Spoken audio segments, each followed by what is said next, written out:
authors at Google in Cambridge. Today it's my great pleasure to introduce one of our great local mystery writers, a neighbor of mine in Newton, Mass, Bill Landay.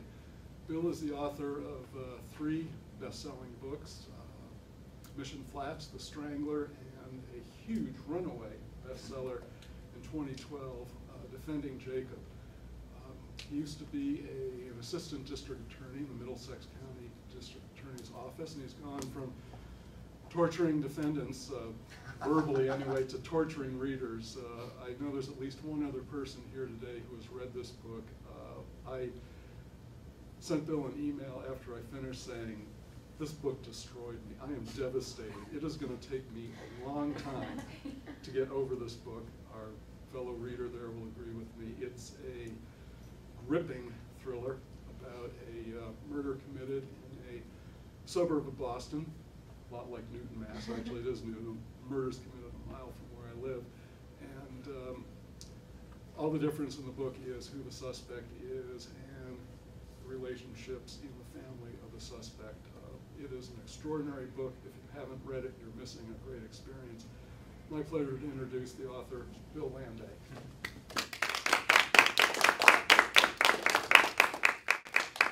Thank you. We've already been chatting before, so we'll just continue chatting, I guess. I was a DA in Middlesex and spent most of that time right down the road at the courthouse here in Cambridge. So it's very funny to be here, actually, because Kendall Square, for most of my life, was a ruin. It was awful. There was a lot of these blocks had just been raised, and they were empty lots, and they sat there for decades like that.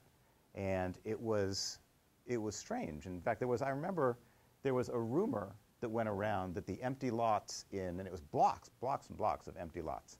And there was a story that went around that that Kendall Square had been where the Space Center was going to be under Kennedy, and that this was going to be mission control, and instead of Houston we have a problem, it was going to be Cambridge we have a problem. And then Kennedy was assassinated and LBJ came in, and the Kennedy family hadn't been kind to Johnson, and so he moved the Space Center to Houston, and that's why those lots sat there for 20 years. And it was a story that was really too good to check, but I couldn't resist checking, and it's totally not true. There was apparently some congressman from Houston in the 50s, and that's why all that money was pulled down there, and so the Space Center was going there to begin with anyway. But it's just amazing that Kendall Square has become what it is now, so it's funny to be here and good to be here. Anyway, as Jonathan said, I was a DA before I was a writer, really. I had never really written anything before, and I got to the age of 30 and had my midlife crisis early and thought instead of chasing the secretary around the desk or buying a sports car, I would try and publish a novel, which seemed like an easy enough thing to do. I mean, I think everybody who's a reader and has been a book person has made that mistake of thinking that writing is only incrementally more difficult than reading. So if I can read a page in a minute, then maybe I could type one in 4 or 5. And so you do the math, 300 pages times 5 minutes, and that's how long it takes to write a novel. And I figured I was a smart guy, so that's how it would go for me. Shockingly, that is not how it works. So while I was a prosecutor, I was working on writing nights and weekends. I didn't actually start here in Cambridge. I started out in Lowell. Middlesex County extends kind of northwest from here. And at the time, Lowell was the busiest court in the county, and it was a really colorful court to be in, too. You know, if you wanted to try cases, it was great, but if you wanted to collect stories, it was a great place to be also. I remember my very early on there in Lowell District Court, which was where all of the arrests would come in for the weekend, and I remember one of the arrests was an addict from Lowell and a drunk, and the story about him was that he was the only guy who ever knocked down Sugar Ray Leonard. And he had since become a drunk, and whenever he went to a bar, everybody wanted to fight the guy who had knocked down Sugar Ray Leonard, so whenever he went out, he would get into these fights and he would get arrested, because everybody wanted to test him. And, cut to 20 years later, and, Christian Bale is playing that character, and, these stories that were all around me, it turns out, were every bit as good and as colorful as they seemed to be at the time. There was another guy who came into Lowell District Court, and this one I didn't actually see. He was a guy who, they said he was a man who didn't have a mouth. He had tried to commit suicide, I presume by shooting up through the bottom of his mouth. And he flinched and he blew off his jawbone.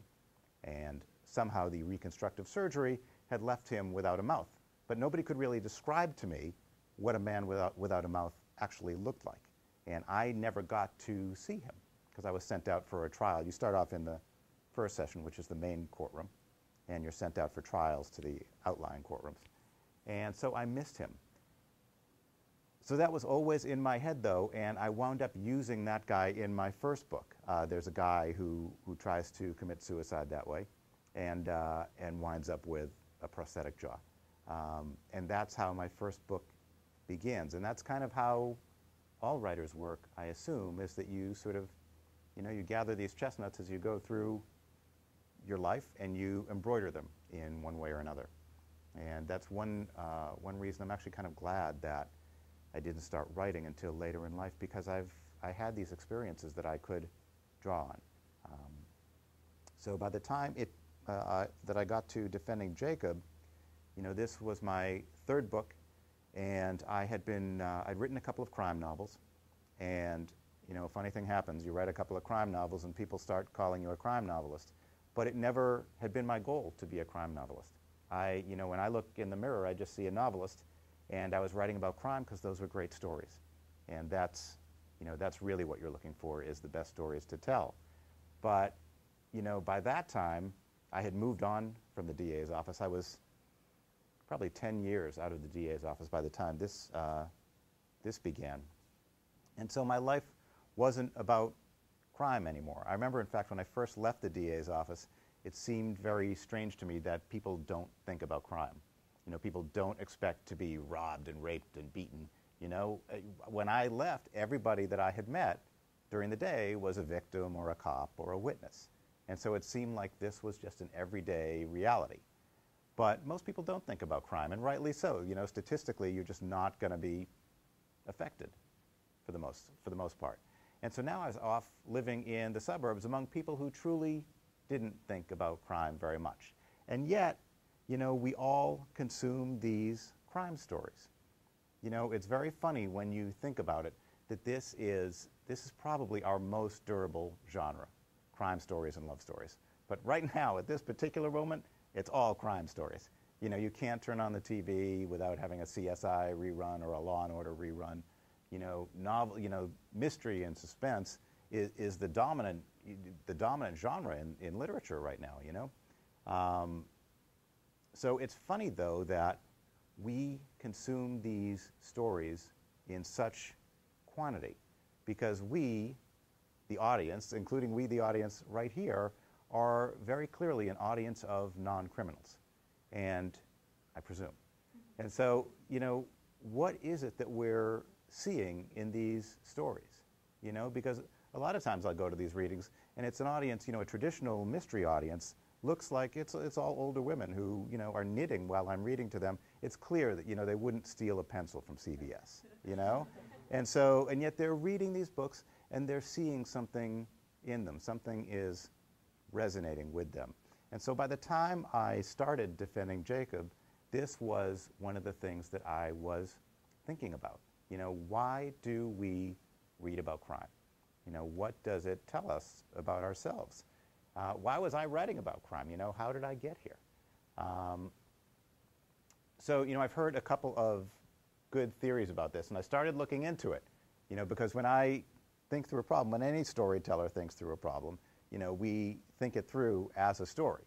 And that's how Defending Jacob kind of began, but, that doesn't mean we don't go and research the thing directly also. And so one of the more interesting formulations that I saw about this question was that bad men do what good men dream. And so that this was all sort of a way of us fantasizing these internal desires or instincts that we might have, but that we'll never act on. And, you know, there's probably something to that. I don't know if I found that completely convincing, but, you know, maybe there's something to it. Maybe there's something to it. You know, another idea that I thought sort of struck closer to home was, you know, it's a way of being exposed to danger without really being exposed to danger. And so that when we, you know, close the book or turn off the TV or leave the movie theater, you know, we feel it's almost a kind of relief. You know, we say, bad as my day is, ordinary as my life is, you know, I didn't run into Hannibal Lecter today. You know, that's good. That makes me feel good about where I am. And that sort of rings true to me as well. So when it came time to write this book, I'd had this sort of history as a prosecutor, and I'd had, you know, my newer life. By then I was married. I have 2 kids. They're now 11 and 8. This was 3 years ago, so they were, well, you do the math. I'll screw up the math probably. And so I had these 2 sort of threads of, you know, looking at human behavior in the courtroom and through criminal law. And when you become a parent, you really start to think about these questions of human behavior in a more personal way, you know, because you want to be a good parent. You know, you want to do right by your kids, and you want to put them in a position to succeed. You want your kids to be good people. And so you start thinking about these questions of nature and nurture and you know, how to raise a human being. And, you know, so these were really, you know, kind of personal questions as well by that point. So what you have in the story is a prosecutor who combines these 2 perspectives. You know, he is a prosecutor. He's a more senior level prosecutor than I ever was. You know, you would have to stick around about 10 years longer than I did to become what Andy Barber is. And what Andy Barber is sort of the master trial lawyer in this office. He's the guy who tries every murder. He's the top gun. But he's also a dad, and he has a teenage son. And the son is sort of shadowy and reticent and, you know, is very hard to read. And so Andy is seeing human behavior from those same 2 perspectives, and they're brought together when his son, Jacob, is accused of murdering a classmate. And so that's how it begins. And it turns out, you know, as I got into the writing of it, and I was really well into the writing of it by the time this was developing, you know, it's an interesting moment to be thinking about what makes people do the things they do. Because, you know, now that we've decoded the human genome and we can start looking at, you know, various physical causes for why we might be what we are, why we might behave the way that we do, you know, we now have the tools to begin to study this. And so what came up that was interesting is there are genetic markers that are linked to certain predispositions, which shouldn't be surprising at all to us, because we all know that all kinds of talent runs in families. And, you know, it wouldn't be the least bit surprising to us if a great athlete father had a great athlete for a child, or a great musician had a great musician for a child. These sorts of things that we admire in people, we routinely ascribe to hardwiring.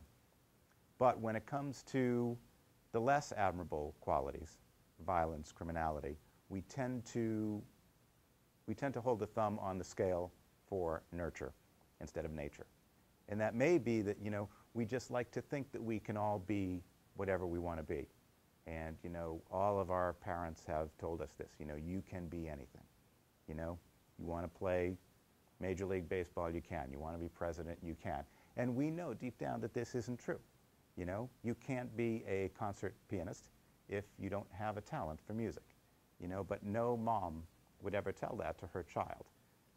And yet, you know, so we like to believe that we are made of infinite possibility, and we like not to think about the limitations of our hardwiring. In this case, there is a genetic mutation that Jacob Barber carries that has been statistically linked with a predisposition to violence. And the science in this book is true, overwhelmingly. I fudged as little as possible only to make the story work in small details. But there's talk in the book about a murder gene or a warrior gene, and this is a genetic mutation that's been correlated with a predisposition to violence. And that is all true. And in fact, it's begun to find its way into the courts. The science is good. There was a very interesting case, just to digress a little bit. It involved a guy named Jeffrey Landrigan, who grew up as an orphan in Oklahoma, didn't know either parent, was raised by foster parents. At around age 20, he was living in a trailer park, and he was hanging around with friends, and they were drinking. A fist fight erupted. Landrigan produced a knife, killed the guy he was fighting with. He's convicted of murder in Oklahoma. In prison in Oklahoma, he tries to kill a fellow inmate. He's convicted again of attempted murder, second consecutive life sentence. He escapes from prison in Oklahoma, makes his way all the way to Arizona, where he commits a third murder, a truly gruesome murder, and he's given the death penalty. He's on death row in Arizona, and a fellow inmate says, you know, I happen to be from Oklahoma. I've done time there, and there's an old man there who looks exactly like you. And that's how Jeffrey Landrigan found his father, and it turned out both he and his father have this genetic mutation, the exact same mutation that Jacob Barber carries, the MAOA chromosome.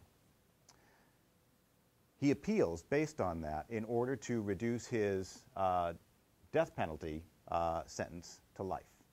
And as we discuss in the book, when this evidence tends to come up in court, it's never to say, I'm not guilty, you know, let me off completely. It's always to reduce the degree of culpability that a defendant is accused of. And that case made it all the way to the Supreme Court. I think it was in 2009. Clarence Thomas wrote the decision, and so you sort of know which way it's going. And, you know, he didn't really consider the scientific evidence. And that's fine. You know, as we discuss in the book, you know, the courts purposely lag behind the science because you don't want to, especially convict somebody, but you don't want to decide either way based on a cutting-edge scientific theory that's later disproved. So that's kind of the way our system works. But, you know, as we all know, this is a fast-moving science, and as it develops, it's going to be harder and harder to exclude this sort of evidence from the courts.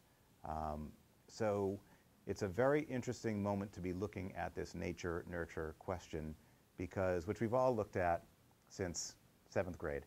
And, you know, but Mark Twain or Charles Dickens or anyone else who's written about this couldn't really look at the nature side. We can. And that's, you know, a new wrinkle on this. And honestly, it's an interesting way to look at it, and I had never seen it treated in a book before.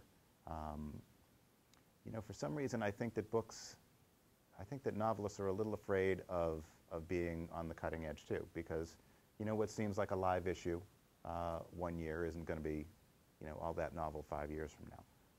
And you're trying to write for all eternity. You're trying to write, you know, 100-year books. And so, you know, we tend to stay away from those sorts of theories, except in fantasy or sci-fi. And we also tend to, you know, we don't write about the internet a lot. I find the internet is weirdly absent from modern novels. And it may just be that we don't know how to treat it, or it may be that it's evolving so fast that we're afraid to write about it because your book becomes anachronistic almost before you can finish it. And in fact, in this book, there's some discussion of Facebook and this teenage boy's online life.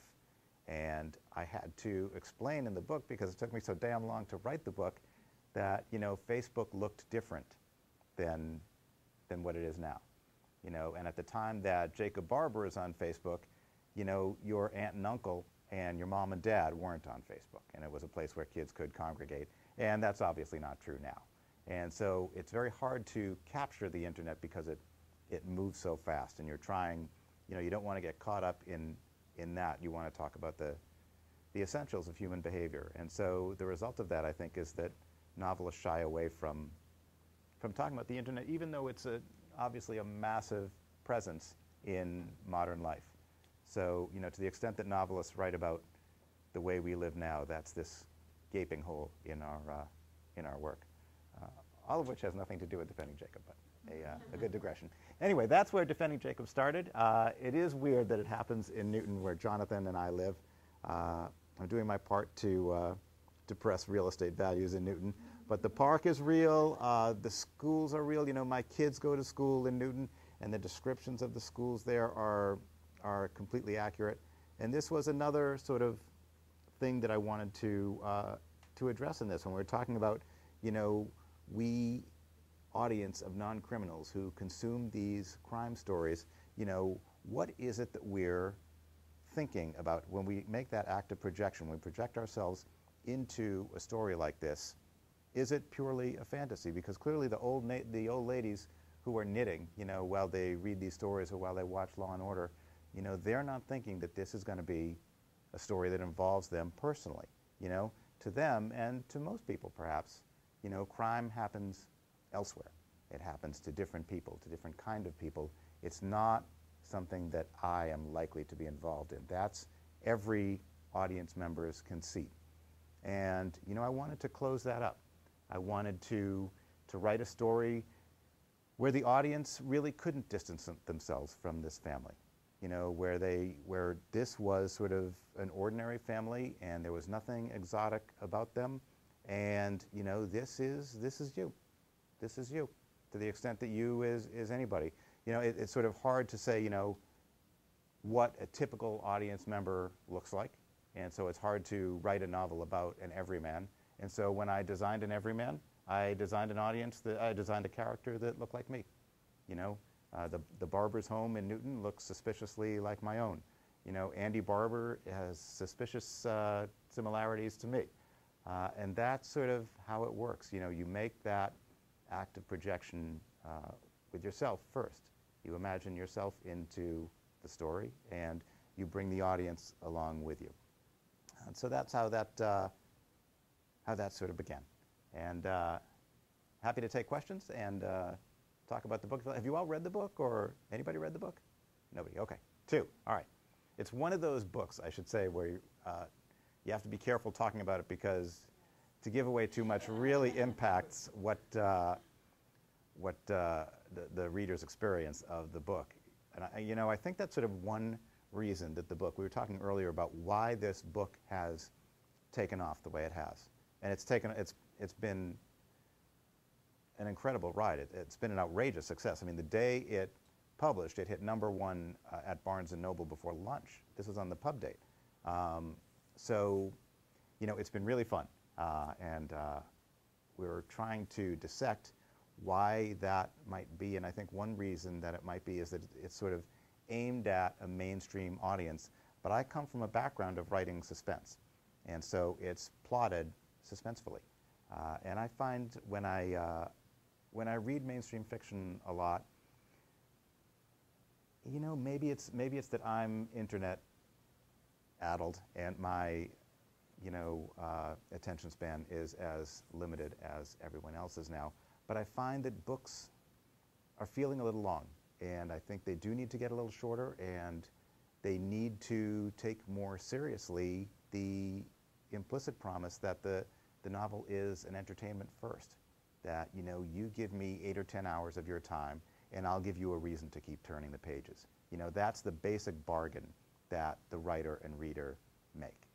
And I don't know that a lot of mainstream novels follow through on that.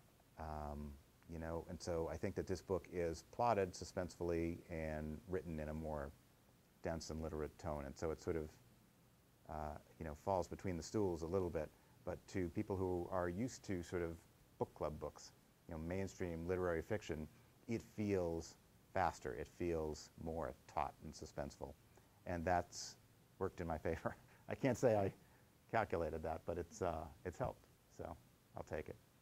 I got bills to pay too. So so to the people who've read it, any questions you have that don't give away too much. All right, yeah, I know it's hard. You know what, though? I've toured for this book. I can talk for hours and say absolutely nothing, so it's an acquired skill. I will say I read it on vacation, and I was like totally a wreck after I finished. Oh, good. Yeah. I was like, ugh. You mean that in a good way, right? Yeah. Yeah, it's one of those books, I think, because it's sort of, it's about family, and it's about parents and children, and it's about, how well can parents know their kids? How well can a husband know a wife? It's about a family of three that all keep secrets from each other and that all has trouble communicating with each other. And the idea that you can't really know the people even who are closest to you is poignant and is hard. And yet, it's a cliche, we're all born alone and we all die alone, and there's a limit to how much we can connect, and that's kind of what this book touches on. And so it's an intimate feeling. But, that's sort of, to me, that's the power of books too, that we are all alone in the end. We all go through life alone, no matter how close we are to the people around us. But books alone, novels alone, give you the ability to step into someone else's consciousness. All other art forms, movies, theater, whatever it is, you're always looking at the character from the outside. You're sitting there passive and you're watching them. And that mimics our experience of life, You can't know what it's like to be me. I can't know what it's like to be you, and that's kind of as far as we can go. But in a book, you can transcend that. You can slip into Andy Barber's thoughts, and for 300 pages, you can get some indication, some sense of what it would be like to be him. And that is the power of books. And that's why I'm actually optimistic about this. I don't think, despite all the panic, books aren't going away. This is a very, very powerful medium. So, yeah, anyway. One of the things that I appreciated after I started reading it was typically, I think in some kind of crime or mystery involving like the legal system, for example, Law and Order, or any of the other iterations of that, you have, this team of people that are obviously very united, working against kind of the lone bad guy or the lone bad guy group. But it was, like you said, you can't ever know anyone that intimately. Everyone is still their own person, and you see that between the three members of the family. They're all very distinct in kind of their journeys through what happens. It's not, yes, it's united in that they all are defending Jacob, but they all have these internal struggles and these different dynamics happening just very personally for them at that time that don't transcend the entire family. And it's not like you're seeing this happy, oh, we know there's going to be a resolution and a good ending because they are all in it together. It's not like that. And that was interesting, and that was much more, I think, realistic to me as a reader, because that's how it is. You fight with your own family and you feel that way. Right. You're not always all on the same page for the same reason. You might be moving in the same direction for kind of a number of different reasons, but it's not just good versus bad. Right. You've got all of these different pieces of the chess piece. Yeah. And I think that's, we've all had that experience. We're not going to have children or siblings who are accused of murder. We're not going to know what that's like. But we all do know, the feeling of, someone in your family doing something that you're not proud of. We've all argued with a brother or sister or with our mother or whatever it is, and just known, what it's like to not be proud of a family member, to be ashamed of a family member, whatever it is. And, that conflict is difficult, and it's particularly difficult where you think the person has genuinely done something wrong. In this case, if you were in Andy Barber's position or the mother, Laurie Barber's position, imagine that you did have a child who was dangerous. You have an obligation as a parent to support your child, obviously, and to be loyal to them, but you also have an obligation as a citizen to all of your neighbors to keep them safe as much as you can, to uphold the law. And, you know, if you don't live up to that obligation and your child does do damage, you know, to some extent, to the extent that you could have minimized that danger, you know, you do have some kind of moral debt there. And so, you know, these parents are both torn in different ways and for different reasons about how to reconcile that conflicting obligation. You know, how far do you go? And, you know, when you become a parent, it's, you know, it becomes a live issue in a way that maybe it isn't, you know, when it's just arguing with a sibling or whatever it is. Because, you know, your kid goes off to school and, you know, when he's catching the fly ball or bringing home all A's or whatever it is, when he's in the school play, it's very easy to be proud. And yet it is routine that there are arguments in school, that your kid will say the mean thing, you know, will be the bully, whatever it is in a given situation. And how do you as a parent respond to that? You know, when my kids were born, I thought my obligation was to be their champion and to back them. And you quickly realize that you can't do that. You can't be on their side every time, because you will realize that they often misbehave. They often do something wrong. And, you know, you need to teach as well. And so there's, you know, there's a conflict there. And to some extent, the position of the Barbers as parents is just the position of every parent. It's just really, really large. You know, most people won't be pushed to those kind of extremes, but yeah. I wonder if this is partly the time we're in makes it particularly successful, because I have, living in Newton, we always glance at the police report. They tap every week. Do you? And just in the I last never few look at years, that. we have seen two of the children the kids went to high school with Right. turn up in a domestic situation at home where it turned to a domestic violence Yeah. situation, and somebody was frightened enough to call the cops. Mm-hmm. And then the whole town sees it. And, you know, we knew them. They were all Right. good people. Right. You know, and seemingly happy people. Yeah. And they took good care of it. And may still be good people. I mean, yeah. good people do bad things. Bad people do good things. Good families produce bad kids. You know, bad families produce good kids. And it's just a complicated thing. And that's why, you know, it's hard in thrillers, in, you know, the ordinary run-of-the-mill, because the temptation is to flatten these characters. And if you make your villain into a monster, then it becomes very easy to plot, you know, because it's very easy to, you know, to go after a monster. But I didn't want that. I didn't want Jacob to be a monster. You know, I didn't want this to be the bad seed or the omen, you know, where Damien has the beady black eyes. And you know the minute you look at those beady black eyes that this is the monster. So, you know, we do know these people. And it's interesting when, you know, I was talking with a defense lawyer the other day, because when you're a prosecutor, it's, you know, you have all this expertise, but your expertise is only in criminal law. So if you're going to leave the office and not be a career prosecutor, the only place you can really go is to criminal defense. And, you know, a lot of DAs get into it because you want to wear the white hat, and you at least feel that that's what you're doing. And to some extent you are. But you quickly realize that it becomes more complicated than that. And so I was talking to this defense lawyer, and we were talking about just this. You know, do you feel when you defend somebody, say you defended a rapist, and he gets out and he reoffends, and there are, you know, serial rapists are run-of-the-mill, you know? And, you know, I asked him, you know, would you feel any culpability? Would you feel any guilt? And he said, no, not at all. And he said, you know, when you get to know these people, you start seeing them as people, and you don't say, well, he's a rapist.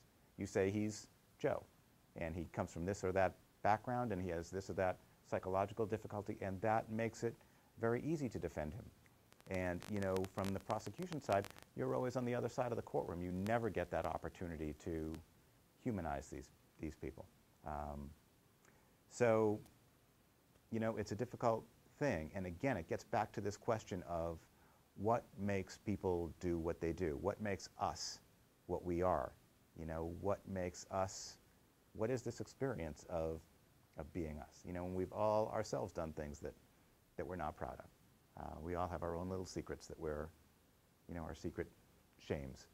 And, you know, to begin to understand yourself is to, you know, accept that there are these parts of you that are, I don't know if I would say beyond your control, but very, very complicated, and where your motivations, well, can't even be called motivations properly.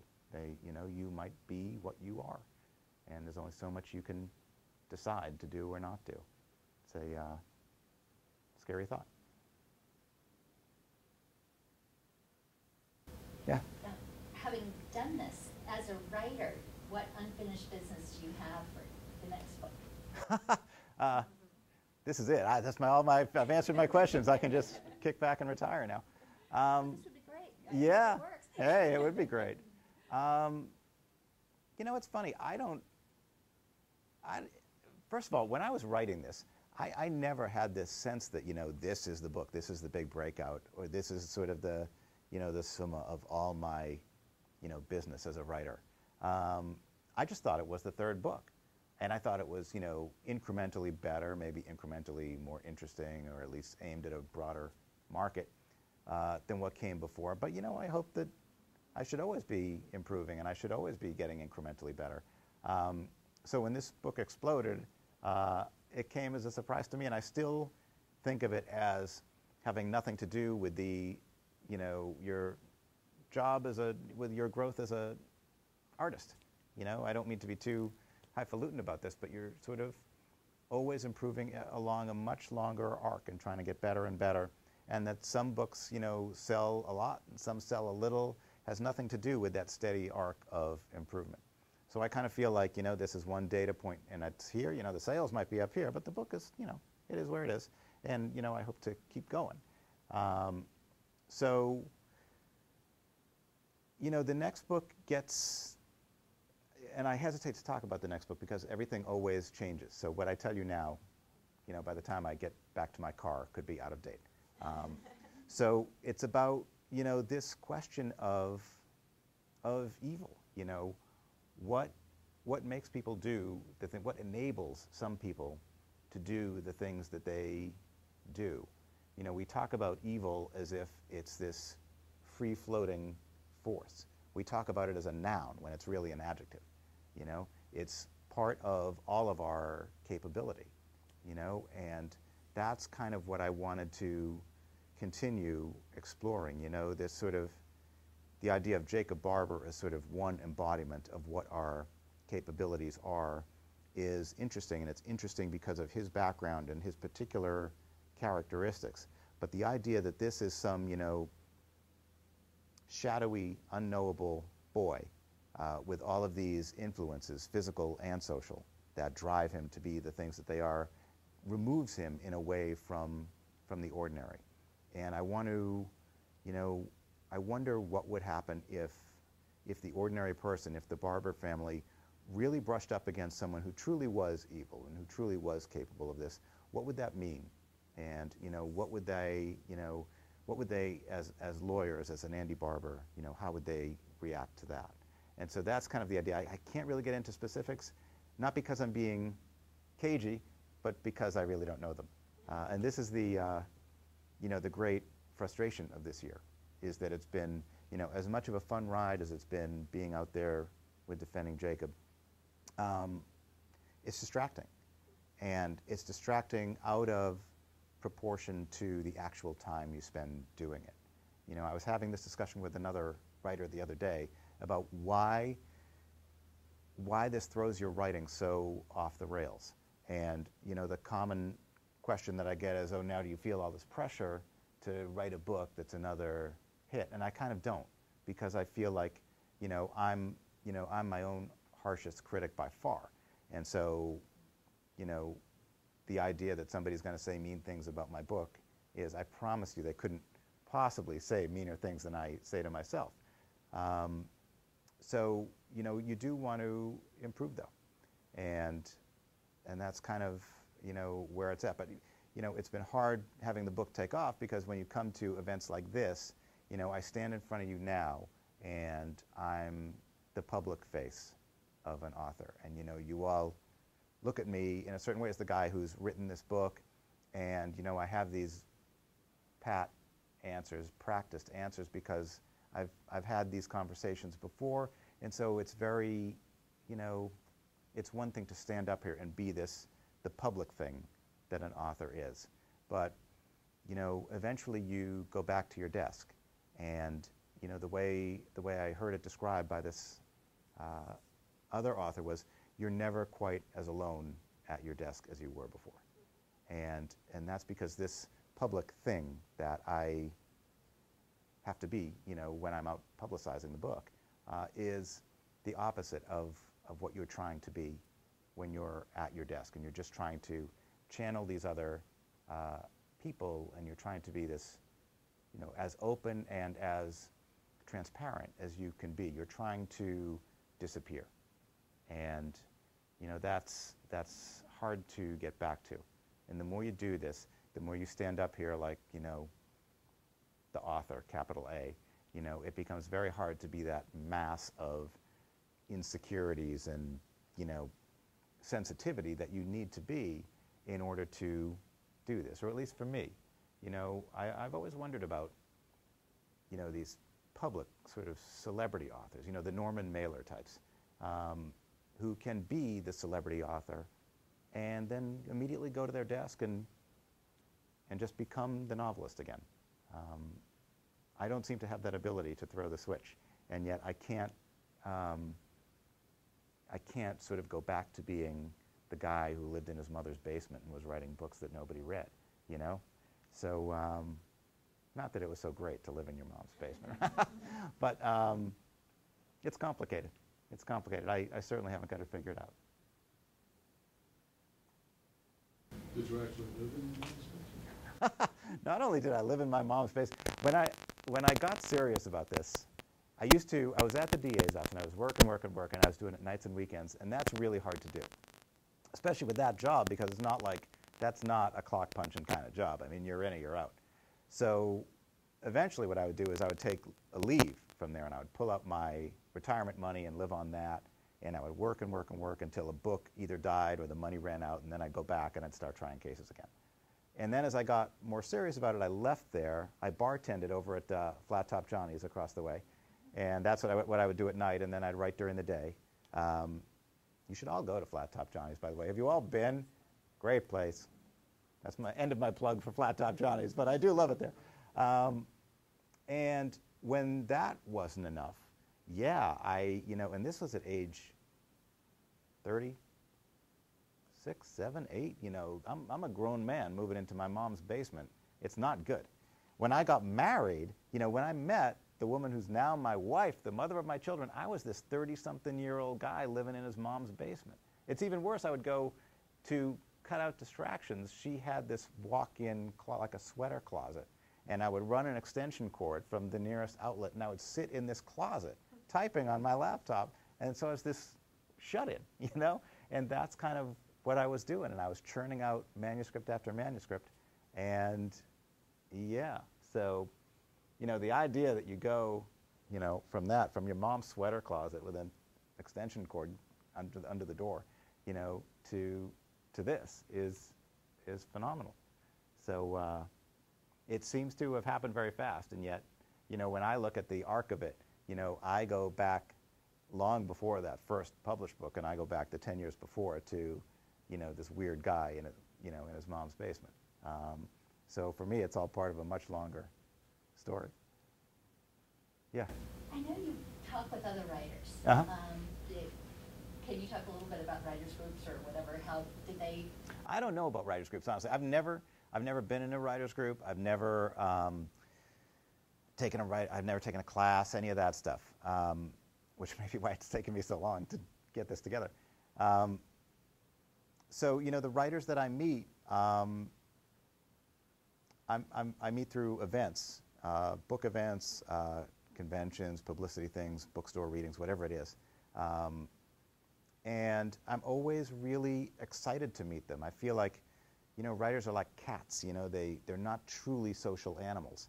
And so we're off doing this job which requires complete solitude. And yet you know, when you come together and you realize, oh my God, there's someone else out there, you know, in his mom's sweater closet, you know, right? You know, that is a huge comfort, you know.